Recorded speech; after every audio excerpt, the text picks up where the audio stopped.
Сәлем достар, сіздермен бірге Мықты кино каналы. Бүгін кекс өте көп болады. Өйткені мен азғын әйелдер қоғамына енген 16 жасар бала туралы айтамын. Бұл Раже. Бала демалысқа жазғы үйге келеді.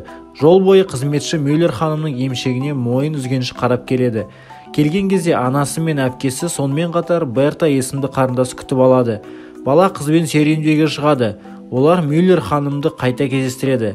Қызметші әйел Ражеге жеміс теріп жүреді. Қызметші қыз көйлегін етегін көтеріп, Раженің алдында дәретханаға барады. Бұндайды бірінші рет көрген Раженің көзі шығып кете жаздайды. Кәрзеңкені көтеріп, қайтадан серуендеуге бара жатқан Раже орманда Мюллер ханымның күйеуін байқайды. Ол жақта күйеуі солдатын ояту рәсімін жасап жатады. Раже жүгіруге асығады, бірақ сүрініп жерге құлайды. Жақын жерде әйелдің күлкісін естіген бала ән айтып жатқан қызметші Урсуланы және оның үстінде біреу терлеп жатқанын көреді. Қызметші онымен амандасқаннан кейін Раже мүмкіндігінше жылдам жүгіруге асығады. Баланың анасы үйдегі адамдардың жүріс-тұрысын жалықпай қадағалап отырады. Сондықтан дастархан басында өзін қалай мәдениетті ұстау керегін әр келген сайын еске салады. Кейт есімді қызметшіні шақырған Раженің анасы Бертаны төсекке жатқызуды өтінеді. Раженің өзінде ұйықтағысы келетінін айтып есінейді. Ұйықтауға бара жатқанда бала дәлізде ыдыс-аяқтың тырсылдаған дыбысын естиді. Сыртқа қараған кезде қыздың артында біреудің тұрғанын және бөлмеден жартылай еңкейіп тұрған қызметші Эленді байқайды. Өзін шайқап, Элен шайды тасуға барады. Келесі күні Раженің әкесі баланың үлкен әпкесі Лизамен бірге үйге келеді.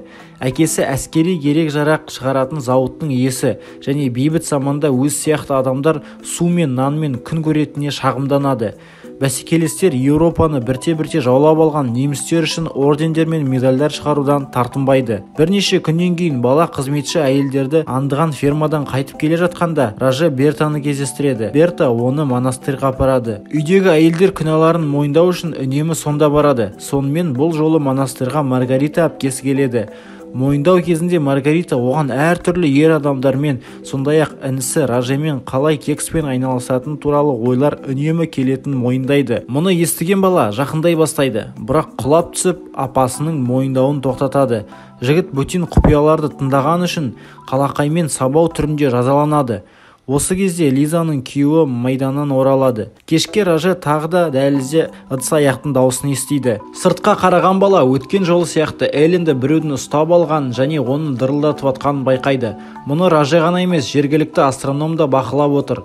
Раже телескопы орналасқан шатырға көтеріліп, ол мүлде жұлдыздарды емес, ай астында кекспен айналысатындарды бақылап отырғанын біледі.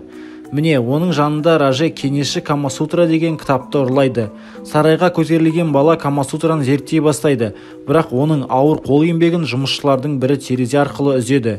Элен тауық қорасына қарап, құстарға тамақ таратады. Оған жақындаған жұмысшы Эленді терезеге тақап, жапқышты түсіріп дырылдатады. Бірде Раже Мюллер ханымның соңынан еріп, ол монастырьға барады. Әйел күйеуінің далаға шығуын сұрайды. Артынан жақындаған Раже оны белден ұстап дырылдатпақшы болды. Осы кезде көшеден Германияның Францияға қарсы соғысы басталған туралы поштаның айқайы естіледі. Әкесі үшін бұл жақсы белгі, өйткені оның зауыты үлкен көлемде медальдар мен ордендер шығара бастайды.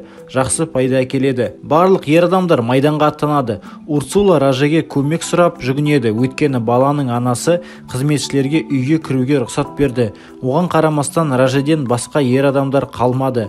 Жігіт матрасты жылжытуға көмектеседі. Бұл екеуіне де жақсы болады.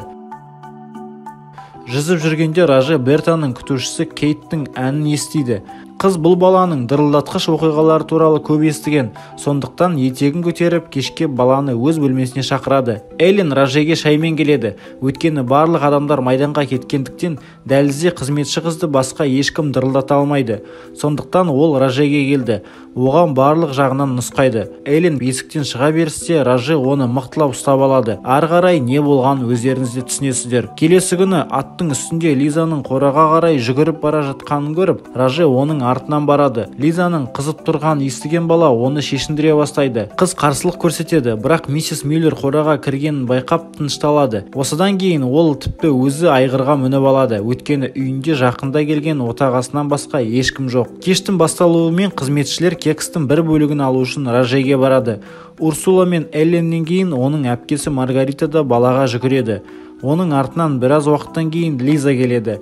әпкесі інісінен жүкті екенін хабарлайды. Бұл өте ащы әңгімені алдыңғы жақтан ұшқан ұшақтың қозғалтқышы үзді. Онда Лизаның күйеуі келді. Сондай-ақ жазғы үйге жарақат алған бұрынғы қызметкерлер келе бастайды. Кешке Урсула Раженің бөлмесіне келіп, оның да жүкті екенін хабарлайды. Бала үйдегі біреуге үйленудің жалғыз сенімді шешімін ұсынады. Урсуладан кейін Раженің тәтесі Маргарита басқалары сияқты жаңалықпен келеді. Бала Урсуланы жарақат алған ферма қызметкеріне үйленуге көндіреді және телескоп арқылы кексті бақылайтын астрономға әпкесін үйлендіру арқылы барлығын зың қылады. Лизаның төсегін қызыл бояумен бояған Раже әпкесін күйеу жігітімен шұғыл ұйықтауға көндірді. Содан кейін оны кінәлауға болады. Каникул бітті, қалаға оқуға қайтатын кез келді. Чемоданға заттарды алып бара жатып, Раже Эленді кездестіреді. Ол да жүкті болып шықты.